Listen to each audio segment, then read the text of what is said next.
Muito bem, meninos e meninas, sejam bem-vindos, boa noite a todos. Esse é o encontro de número 2 da disciplina Ensino na Educação Inclusiva, do curso de Pedagogia, da Faculdade União de Goiás, que fica aqui no Recanto das Emas, Distrito Federal. Então, nós estamos aí no formato de aulas remotas, né? Como todas vocês sabem, pela circunstância em que nós nos encontramos. Então, nós vamos levando aí as nossas aulas até o panorama ficar mais tranquilo por meio aqui das tecnologias da informação e comunicação. Então, a nossa mediação pedagógica, ela será por aqui, tudo bem? Então, mais uma vez, sejam todas bem-vindas, espero que vocês estejam bem animadas, e a ideia é que todas as nossas aulas, elas sejam gravadas para que eu disponibilize lá na plataforma do Moodle e também no meu canal do YouTube. Se você ainda não se inscreveu no meu canal, segue lá. É Prof. José Reinaldo Oliveira. Procura lá no YouTube, tem muito vídeo bacana sobre conteúdos de pedagogia e também sobre os conteúdos da nossa disciplina, que é ensino na educação inclusiva. Tá bom?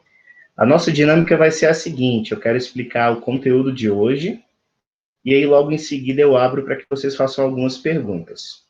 Pode ser dessa forma? Vamos nessa? Olha só, Isabela está aqui a me chamar. Fala, Isabela. Professor, Sim. em questão desse fórum de experiências que o senhor me mandou, eu acabei de. Eu tô na aula e entrei lá para saber, porém não tem nada. Como é que é? Não apareceu nada no fórum? Não, Tá, eu vou dar uma olhadinha aqui depois da explicação e eu vejo com vocês, tá bom? tá bom, tranquilo. Tá, já falo com vocês. Muito bem, pessoal, então eu quero aqui começar a explicação do nosso conteúdo, explicando aqui alguns conceitos que eu comecei a falar no encontro passado, e eu quero começar por eles, para que vocês tenham clareza sobre os temas principais da nossa disciplina. Eu acredito que isso é muito importante, tá bom? Então, olha só. No encontro passado, então,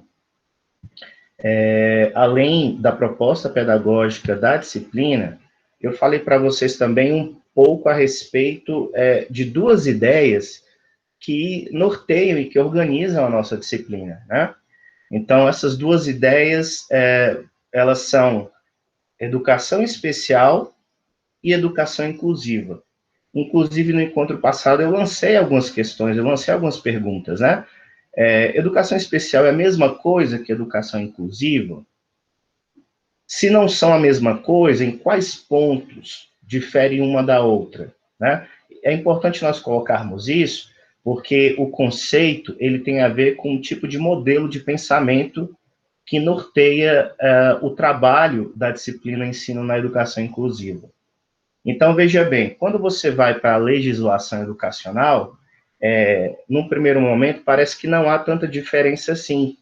Se você pega a Lei de Diretrizes e Bases da Educação, por exemplo, lá está dizendo que a educação especial é uma modalidade de ensino, é uma modalidade de ensino voltada para o atendimento com crianças com necessidades educacionais especiais, dentre elas, crianças com deficiência, das mais diversas, crianças com transtorno global do desenvolvimento e crianças com altas habilidades ou superdotação. Então, a ideia do conceito de educação especial na legislação é uma ideia vanguardista, é uma ideia interessante.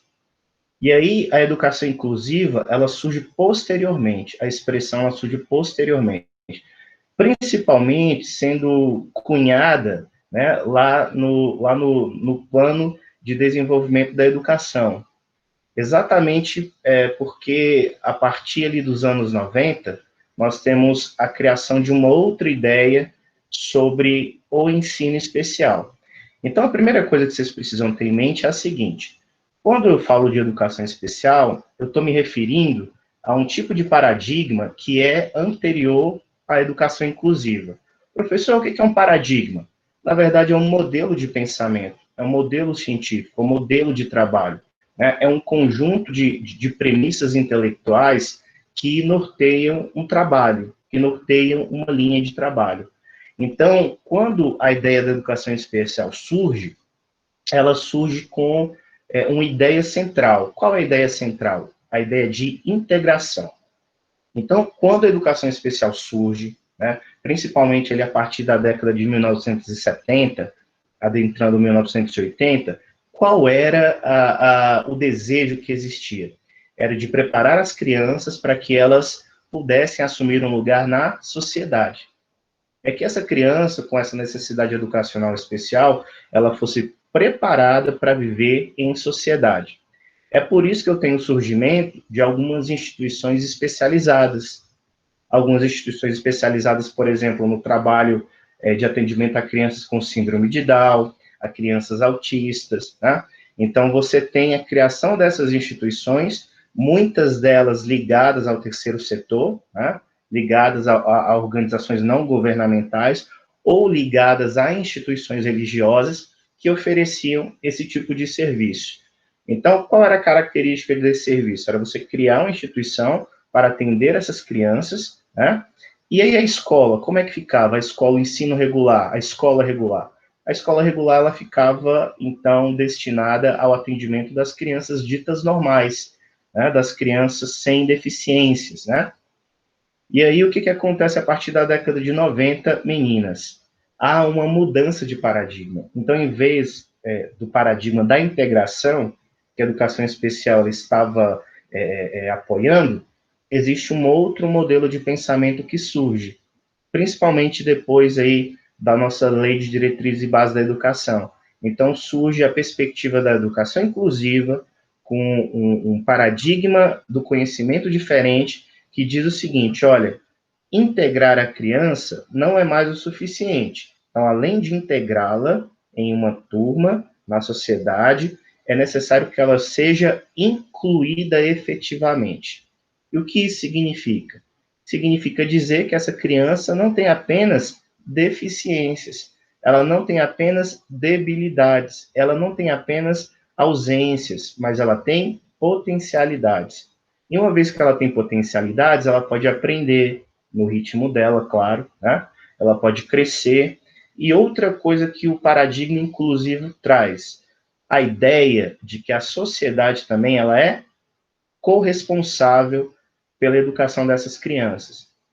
Então, não é só a família responsável, a escola também é, a sociedade também é. Então, nesse sentido, a sociedade ela precisa ser verdadeiramente inclusiva. É por isso que, dos últimos 30, 20 anos para cá, existe aí uma sensibilização por parte da sociedade brasileira com relação à inclusão.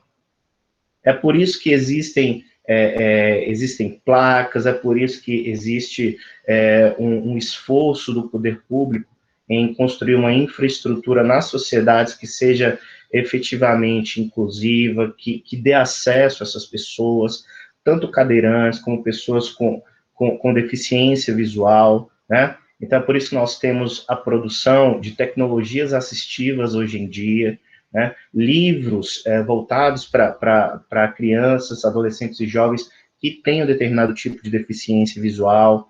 Então, nós temos um contexto de sociedade que, nos últimos tempos, vem tomando uma sensibilidade, tomando uma consciência com relação ao atendimento desse público, mas não somente no sentido de moldar esse público para viver na sociedade, mas no sentido de fazer com que a própria sociedade ela mude o seu panorama, ela mude o seu paradigma para incluir verdadeiramente esses sujeitos, tá?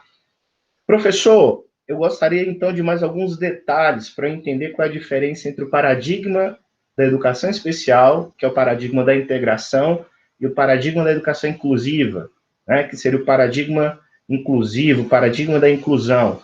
Basicamente, gente, onde é que está aí a diferença? Primeiro, quando eu falo de uma educação especial, ou de uma educação com um paradigma especial, eu tenho um foco nos déficits da criança, daquilo que falta nela, na sua deficiência. Então, toda a minha estratégia pedagógica enquanto escola, ela é organizada em torno daquilo que falta na criança, o que é diferente com o paradigma inclusivo. Onde é que está o foco? Nas ilhas de inteligência que ainda estão preservadas. Então, se no paradigma especial eu olho para a deficiência, no paradigma inclusivo, eu olho para aquilo que a criança tem de potencialidade, aquilo que ela pode crescer, inclusive.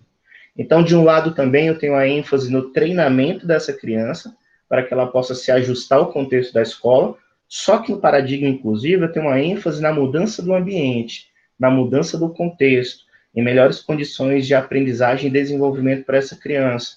Então, não basta ajustá-la, não basta treiná-la, é necessário que o ambiente ao redor dela mude também, que a escola seja uma escola mais inclusiva, mais acessível, mais interessante, que exista uma postura diferente por parte do professor, por parte dos colegas, uma mentalidade de inclusão, uma mentalidade de respeito, e uma mentalidade de respeito seguida de uma infraestrutura adequada. E aqui a gente fala da escola, mas nós também podemos alargar essa compreensão com relação à sociedade. Então, uma sociedade verdadeiramente inclusiva é uma sociedade que tem uma infraestrutura adequada para receber qualquer pessoa com qualquer deficiência, ao mesmo tempo que os seus cidadãos têm uma consciência de respeito, uma consciência de solidariedade, uma consciência de conviver com o diferente da melhor maneira possível. E aí eu disse para vocês no encontro passado que a nossa disciplina, ela trata sobre educação especial, o nosso recorte é voltado para a educação especial, para crianças com necessidades educacionais especiais. Todavia, se nós formos analisar o conceito de diversidade de forma mais ampla, nós vamos entender que ainda é um grande desafio para a sociedade brasileira, né, viver com o diferente, conviver com o diferente. Então, esse diferente, esse sujeito diferente de mim, é aquele que tem a cor diferente da minha, é o sujeito cujo gênero é diferente do meu, é o sujeito que tem uma confissão religiosa diferente da minha, é um sujeito que participa de uma classe social diferente da minha, é um sujeito que pensa a realidade diferente de mim, mas, sobretudo, também é o sujeito que tem alguma característica física, psicológica, que é diferente das que eu possuo. De todo modo, a nossa sociedade é uma sociedade multicultural, é uma sociedade diversificada, é uma sociedade onde homens e mulheres são diferentes, e o marcador da diferença, ele está aí, visível diante de nós, né? Algumas diferenças, elas são de caráter fisiológico, biológico, mas outras diferenças são de caráter social. Nós aprendemos a reconhecer essa diferença na convivência com o outro. Só que a grande questão é nós não nos aproveitarmos, né, da ideia de diferença entre nós, que somos cidadãos, para fazer dela uma desculpa para a desigualdade, para dizer que o outro tem menos valor que eu, porque ele apresenta determinadas características físicas, psíquicas, econômicas, sociais diferentes da minha. Então, a diferença, ela é uma marca de um povo diverso. E quando a gente fala de diferenças, nós estamos falando de variedade de humanidades. E o Brasil é um lugar com muitas variedades. Gente de toda cor, de todo tipo, de toda cultura, né? E, inclusive, isso também serve para o ensino da educação inclusiva, para as crianças que, por alguma questão fisiológica, anatômica, psicológica, tenha algum tipo de deficiência, tenha algum tipo de debilidade. O que se faz com essa criança? Né? O que o Estado brasileiro precisa fazer com essa criança? Oferecer educação de qualidade nos mesmos moldes que é ofertado também para qualquer outra criança, conforme a nossa Constituição Federal de 1988, né? Quando ela diz lá que é dever do Estado ofertar educação pública, educação de qualidade, e toda e qualquer criança, ela precisa, então, receber essa educação de preferência numa escola regular. Então, se antes, com paradigma especial, eu tinha uma ênfase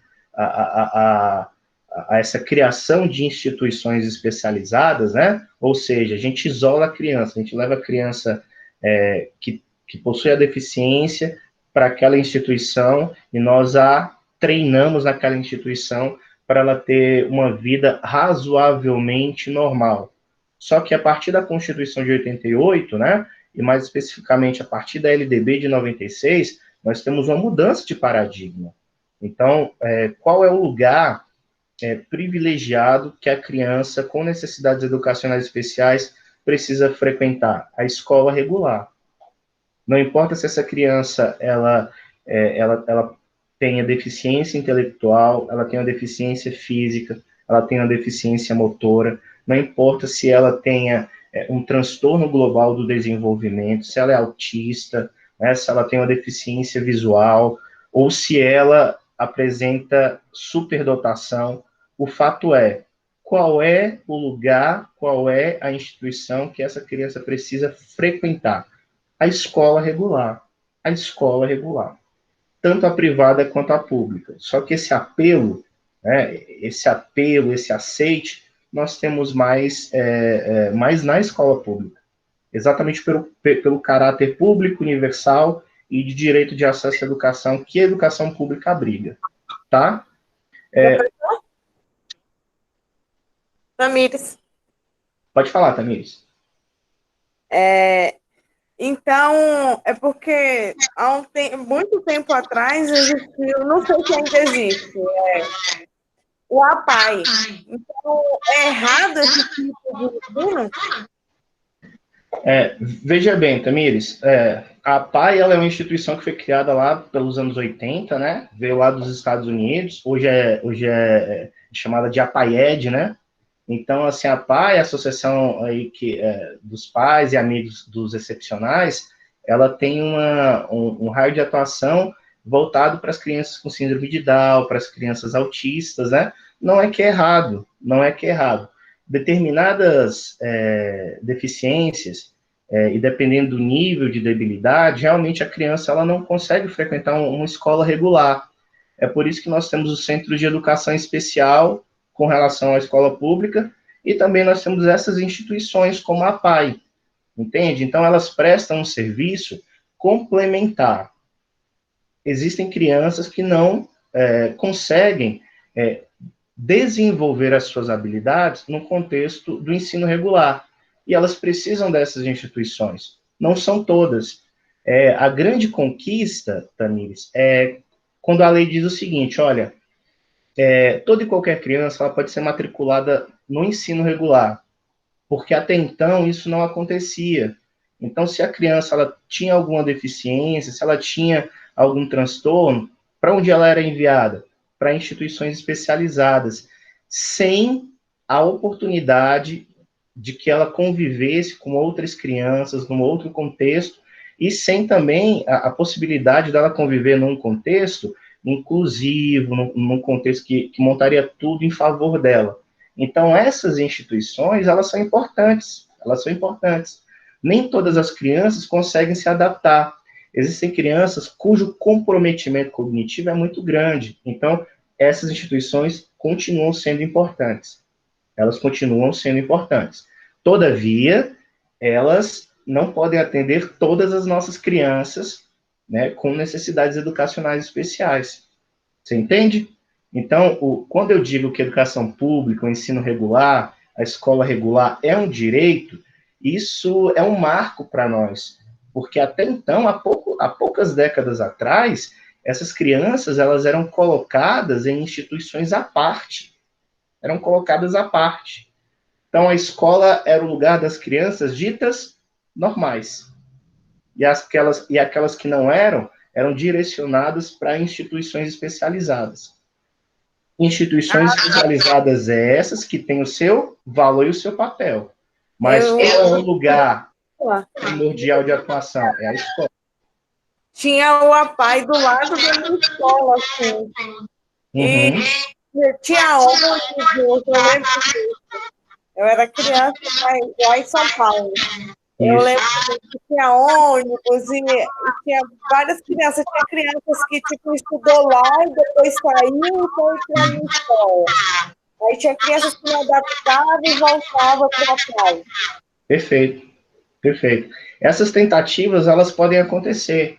Então, assim, eu fui professor de um aluno que possuía transtorno global do desenvolvimento, e por muitos anos ele ficou conosco na escola classe, estudando numa turminha inclusiva, né?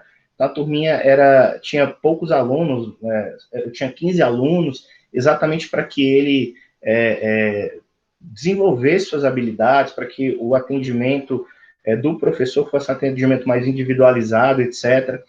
E, sim, durante 5 anos, os 5 anos dos anos iniciais. Só que ao final do 5º ano, a gente percebeu que ele não progrediu. O comprometimento cognitivo dele era grande. E aí, o que nós tivemos que fazer com esse aluno? Encaminhá-lo para uma classe especial, numa escola regular. Mas a classe especial só tinha ele e um outro coleguinha. Então, assim, veja bem, a própria legislação, ela dá essa possibilidade para que o ensino regular, ele crie classe especial, uma classe inclusiva com poucos alunos, né? E se esse aluno não se adapta ao ensino regular, existe ainda uma terceira saída, né? Uma terceira possibilidade, que é o centro de ensino, o centro de educação especial, como nós aqui no Distrito Federal temos alguns, certo?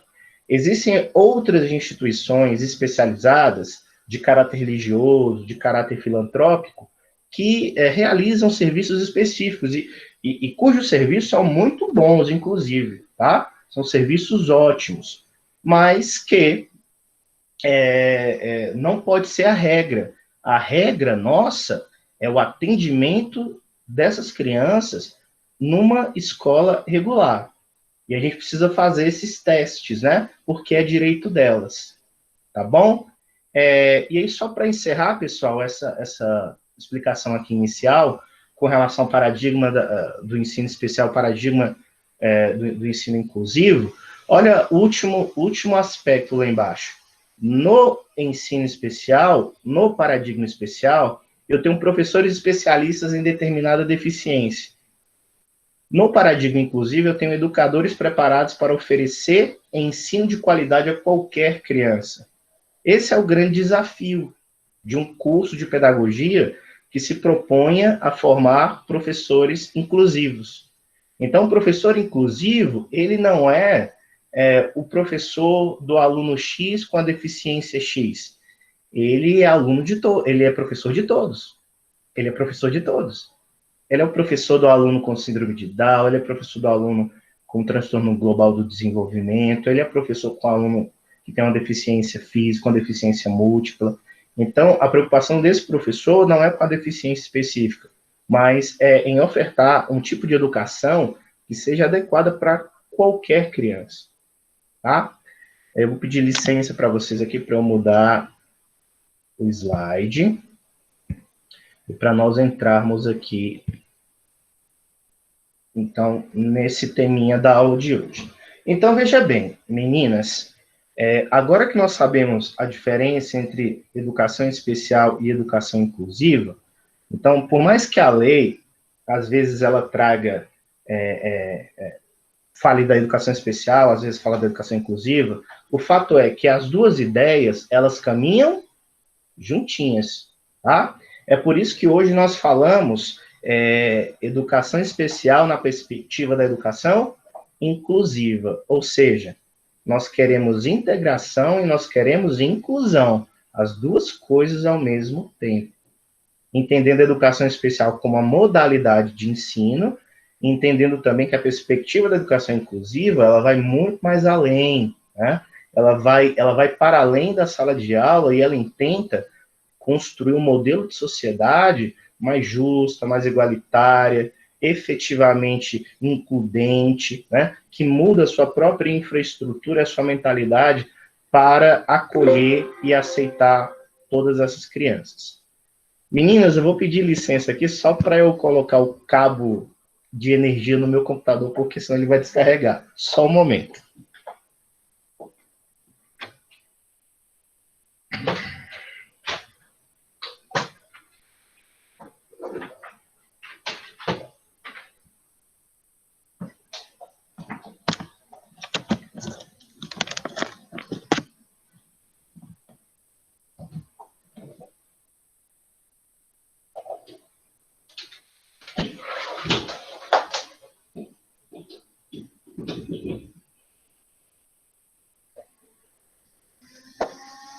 Pronto, deu certo. Muito bem. A primeira coisa, gente, olha só, o que eu gostaria de falar com vocês é a respeito aqui de uma citação do filósofo Michel Foucault. Michel, ele diz bem assim, ó, há momentos na vida em que a questão de saber se podemos pensar de outro modo que não pensamos e perceber de outro modo que não vemos é indispensável para continuar a olhar e refletir. Por que o Michel Foucault está falando isso, gente? Primeiro, para esse filósofo, a nossa realidade ela é constituída por conceitos, por palavrinhas. Tudo que existe na nossa sociedade existe com um nome, existe com um conceito. E ele nos chama a atenção para que a gente entenda o significado de alguns conceitos, principalmente dentro da área do ensino especial. E talvez o primeiro conceito que a gente precisa compreender, né? Compreender para ir além, pensar naquilo que está diante de nós para ir além depois, talvez seja o próprio conceito aí de deficiência, né? Que vem do latim, deficiens, deficere, né? Que quer dizer o quê? Ter uma falha. Ou então, defacere, fazer, ou aquele sujeito que não consegue fazer, não consegue realizar uma atividade. Então, perceba, o conceito típico de deficiência é um conceito que nos diz o seguinte, olha, o fulano, o beltrano, aquele sujeito não consegue realizar uma coisa. Ele não consegue realizar uma atividade. Ele tem uma debilidade, ele tem uma falha que não deixa realizar determinada tarefa. Esse é o conceito, essa é a etimologia da palavra. E aí nós temos alguns conceitos que acompanham a ideia de deficiência, né? Como eu trouxe aqui para vocês. Então, além da deficiência, nós utilizamos muito a ideia de incapacidade, de desvantagem, de impedimento. E aí, o que é que o nosso amiguinho Michel Foucault nos ajuda aqui nesse sentido? Primeiro, nós precisamos entender os conceitos. Nós precisamos entender os modos de perceber e os modos de pensar. Nesse sentido, nós precisamos entender o que o conceito diz, certo? Então, se o conceito diz algo, nós precisamos compreender o que o conceito diz. Todavia, voltando para o nosso coleguinha, ele diz o seguinte, olha, só que além de entender o conceito, nós precisamos pensar de outro modo. E nós precisamos também perceber as coisas de um modo diferente daquele que nós somos acostumados a ver. E para que isso, meninas? Para que nós possamos continuar a olhar e refletir a realidade. Então, a nossa realidade, que é formada de palavrinhas, que é formada de conceitos, que é formada de paradigmas, se lembram? Paradigmas, modelos de pensamento. Então, nós precisamos entender esses conceitos, mas nós também precisamos extrapolar o conceito. E nós precisamos entender que, junto com muito conceito, vem uma série de preconceitos discriminatórios. Nós precisamos entender também que estes conceitos, gente, eles vêm casadinho, às vezes, com noções de caráter histórico, de dimensões valorativas, né? Então, por exemplo, na nossa sociedade, nós temos um sentimento muito interessante com relação à deficiência. Vocês já pararam para pensar que a gente tem vergonha de falar que uma pessoa tem uma deficiência específica? Você não fica com receio, assim? Você não fica com vergonha? Né? E você tenta mudar as palavras de tal maneira para que seja um pouco mais adequado, né? Para que seja um pouco... para que o tom ele seja um tom menos agressivo, né? Nós temos dificuldades em lidar com a palavra. E muitas vezes também, nós temos a dificuldade de lidar com a palavra, mas também nós temos dificuldades em tratar esse outro que é diferente de nós. Nós não sabemos dirigir a palavra a ele, nós não sabemos lidar com ele, a gente sempre fica com receio, sempre fica com vergonha, fica, inclusive, com receio de ser indiscreto, de expor o outro. Então, comportamentos desse tipo têm a ver exatamente com a nossa incapacidade de compreender o conceito e de extrapolar o conceito. Adiante. Olha só o que a Organização Mundial da Saúde ela traz sobre deficiência, incapacidade e impedimento. Então, para a OMS e também para a Unesco, né, percebam que esses conceitos, eles são conceitos internacionais que vêm para nós traduzidos do inglês e nós precisamos entendê-los. Então, olha só, para a OMS, o que é deficiência? É toda perda ou anormalidade de uma estrutura ou função psicológica, fisiológica ou anatômica. Então, se eu tenho uma deficiência específica, é porque eu tenho uma perda. Uma perda a nível psicológico, a nível fisiológico, a nível anatômico, provavelmente um órgão não se desenvolveu da maneira que deveria, provavelmente de forma anatômica, estruturalmente falando com relação ao corpo, um determinado membro não foi desenvolvido, ou então nos níveis psicológicos, né, e nos níveis neurológicos também não houve um desenvolvimento. Então, se eu tenho uma perda nessas dimensões, eu tenho aí uma deficiência. Então, o que seria a incapacidade, professor? É toda restrição ou falta devido a uma deficiência da capacidade de realizar atividades. E o impedimento? É uma situação desvantajosa para um determinado indivíduo em consequência de uma deficiência ou de uma incapacidade que lhe limite ou impeça o desempenho de um papel que é normal em seu caso, né? Então, em função de idade, sexo, fatores sociais e culturais. Essas três palavrinhas, meninas, elas costumam ser traduzidas para nós aqui em português como se fosse a mesma coisa. E, na verdade, elas não são a mesma coisa. Então, olha só, em vermelho, lá embaixo, o impedimento leva à deficiência. E essa, por sua vez, a incapacidade. Então, são três palavras que têm significados diversos. Pessoal, eu vou pedir licença porque alguém pediu aqui para entrar na nossa aula, tá? Só deixa eu aceitar aqui a Giane. Isso. Permite a entrada dela. Agora eu vou voltar aqui para a nossa apresentação. Então, olha só, gente, o impedimento, alteração, dano ou lesão psicológica, fisiológica ou anatômica. Esse impedimento, que o indivíduo nasceu com ele ou infelizmente sofreu algum tipo de acidente ou lesão ao longo da vida, faz com que o leve a uma determinada deficiência, que são o quê? Sequelas que restringem a execução de uma atividade. Então, se um sujeito, por exemplo, que nasceu com baixa visão, essa condição de nascimento com baixa visão é um impedimento, que vai fazer com que ele apresente uma determinada deficiência, ou seja, ele não vai conseguir ler determinadas informações dependendo da distância que ele tiver para essa informação. E, por conseguinte, essa deficiência pode fazer com que ele tenha também uma incapacidade, que são os obstáculos encontrados pelas pessoas com deficiências em sua interação com a sociedade. Então, o impedimento é de caráter biológico, né? A deficiência diz respeito à restrição que essa pessoa passa quando está diante de alguma coisa que o seu impedimento não a deixa fazer. E a incapacidade seria a interação desse sujeito no meio em que ele está vivendo.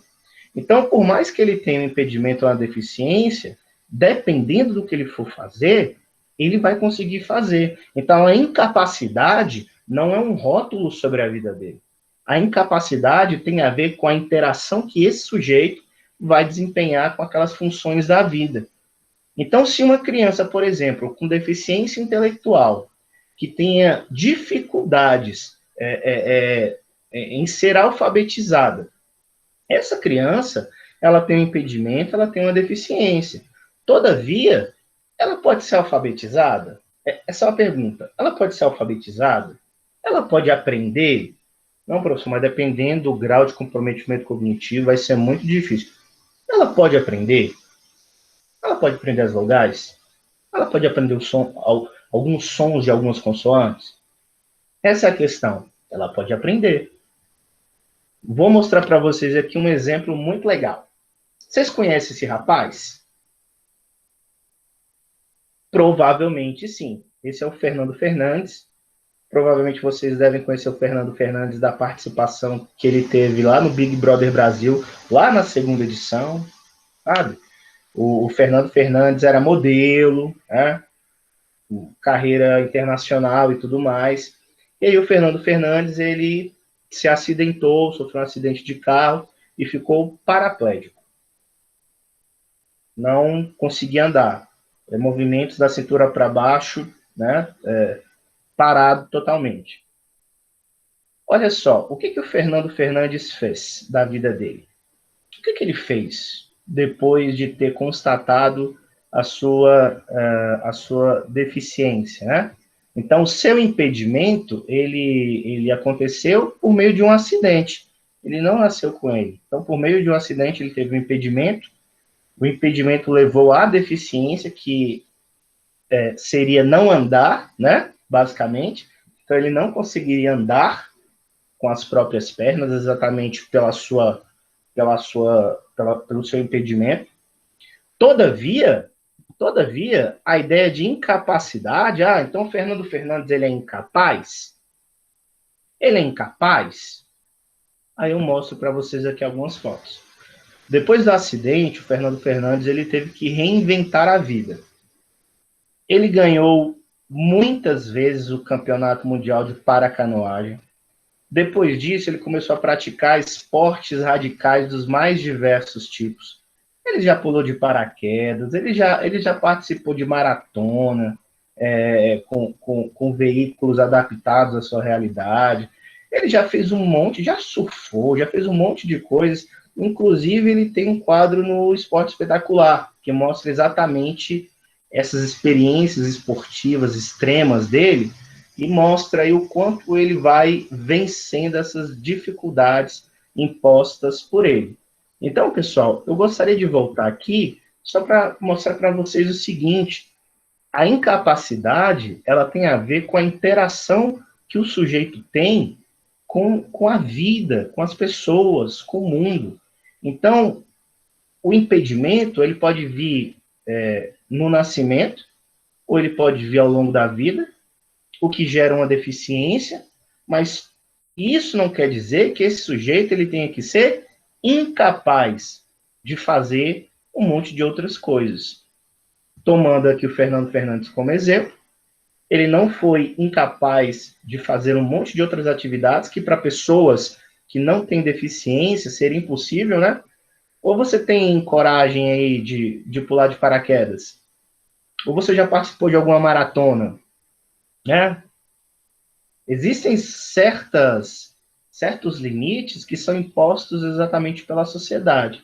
Então, se a incapacidade ela é resultado da interação do sujeito com o ambiente, o que falar então, meninos e meninas, das nossas crianças?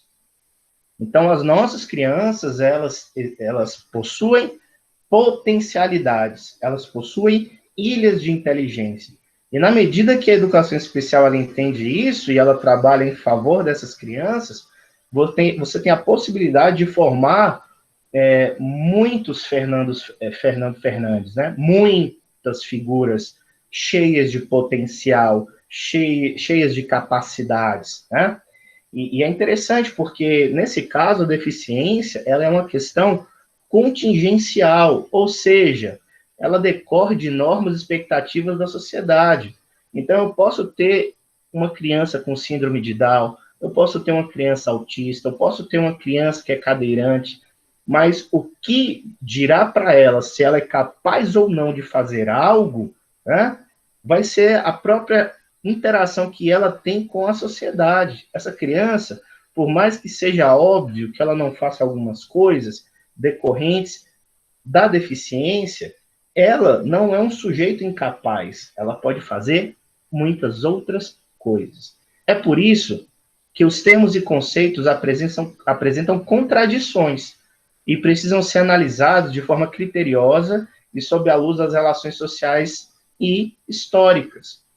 Então, as palavras que formam o nosso mundo, os conceitos que formam a nossa realidade, precisam ser analisados do ponto de vista da compreensão do que as palavras dizem, inclusive deficiência, né, incapacidade, etc. Mas também nós precisamos alargar esses conceitos, problematizar esses conceitos, para que a gente não incorra no risco de reproduzir preconceitos, discriminações. Vocês entendem? Então, nesse sentido, e aqui eu já vou chegando aqui ao final da minha fala, o nome insinua crenças, delineia pontos de vista, revela intenções. Então, os nomes e as palavras constroem toda a nossa realidade. Então, se eu digo que a criança não é capaz, se eu digo que ela é incapaz, com a minha afirmação, eu revelo um ponto de vista, eu revelo uma crença. E quando a gente trabalha com educação, gente, nós estamos aqui falando de palavras que geram potencialidades e possibilidades. Nós não queremos palavras, né, que gerem aí uma seleção ou uma hierarquização entre as crianças que conseguem, as crianças que sabem, as crianças que são ditas normais, e aquelas que não sabem, e aquelas que são deficientes. Então, essas noções, elas precisam ser quebradas, elas precisam ser rompidas. É por isso que nós precisamos pegar a ideia de educação especial e fundir com a ideia da educação inclusiva, no sentido de quebrar com paradigmas ultrapassados de compreensão das crianças com necessidades educacionais especiais. Então, hoje em dia, não é de bom tom também você dizer, olha, fulano é portador de necessidade especial, fulano é portador de deficiência. Ninguém porta nada, como se colocasse a deficiência numa bolsinha, né? Então, estou portando aqui a minha deficiência. Não, ninguém é portador de nada. Então, por mais que existam aí algumas polêmicas, né, com relação aos termos, ainda a ideia de aluno ou pessoa com deficiência ela é utilizada, ou aluno com necessidade educacional especial. Por mais que alguns alunos com necessidades educacionais especiais não tenham uma deficiência propriamente dita, né? Inclusive eu e você, nós podemos ser portador de uma necessidade educativa especial sem ser deficiente numa área. Você não pode ser deficiente físico, você não pode ser deficiente intelectual, você não pode ser deficiente visual. Todavia, você pode ter uma necessidade de adequação. Algumas compreensões não vêm fáceis para você. Todos nós passamos por isso. Vocês entendem? Então, é por isso que nós precisamos ter cautela e muita sabedoria para utilizar palavras, para utilizar conceitos e para utilizar expressões. E aqui eu gostaria, então, de encerrar a minha fala, tá? Educação especial e educação inclusiva, na legislação brasileira, estão cada vez mais próximas. Embora, do ponto de vista histórico e estrutural, as duas modalidades possam aparecer significativamente antagônicas. No encontro que vem, quando nós conversarmos sobre a história da pessoa com deficiência, né, a trajetória da pessoa com deficiência na história, vocês vão perceber que a nível de legislação são duas ideias semelhantes, educação especial, educação inclusiva.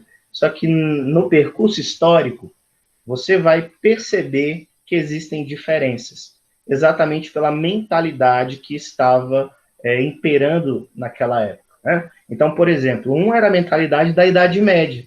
Como é que o sujeito com deficiência era tratado na Idade Média? Será que era da mesma maneira que foi tratado na Idade Moderna? Será que foi da mesma maneira que foi tratado nos anos 90 do século XX? São maneiras diferentes de perceber o deficiente, de perceber a criança com necessidades educacionais especiais, e também, se tem uma maneira diferente de perceber, tem uma maneira diferente de trabalhar e de valorizar. Então, eu vou ficar por aqui. Espero que vocês tenham gostado da explicação. E agora eu vou abrir para perguntas. Algum questionamento, algum comentário sobre o nosso conteúdo, pessoal? Esse momento é de vocês. Boa noite, professor. Boa noite. Professor, eu entrei há poucos minutos na sua aula porque eu estava em outra aula da professora Creu Reis, achando que era hoje a minha matéria era com ela. Ah! Já peguei, né, o barco remando, né? Já peguei o barco no mar. Então, algum conteúdo que eu cheguei a ver, já estava no final. A sua aula vai ser agora sempre passada através do YouTube? Isso, vai ser gravado e vai estar na plataforma e vai estar no YouTube também. Uhum. Você pode assistir depois. Aí eu vim descobrir agora, porque eu também não sabia que seria assim, porque eu fui procurando no grupo site, né, onde estava a sua aula, tudo, e foi minha filha que veio achar agora para mim. Então, eu vou ver como é que vai ficar aí. E as outras demais aulas vão estar na plataforma? Isso, o encontro passado já está lá também. Ok, porque eu só entrei, essa é a primeira aula que eu estou tendo com o senhor, por motivo da faculdade não ter preparado a minha grade. Então, eu tive que pegar a minha grade há pouco tempo para poder iniciar a aula, viu? Então, eu peço desculpa aí, que eu estou pegando já a aula por... Não, tudo bem. Acompanhar com os demais. E não quero ficar com falta, viu? A culpa é da faculdade. Ok. Só isso, obrigada. Tudo bem. Pessoal, alguma pergunta sobre o conteúdo? Algum comentário? Se não, eu vou encerrar a gravação e eu quero ver com vocês a questão da plataforma. Eu quero acessar com vocês aqui, só um momento, tá bom? Então, eu vou me despedir de vocês aqui pela gravação. Boa noite a todos. Fiquem bem e até a semana que vem.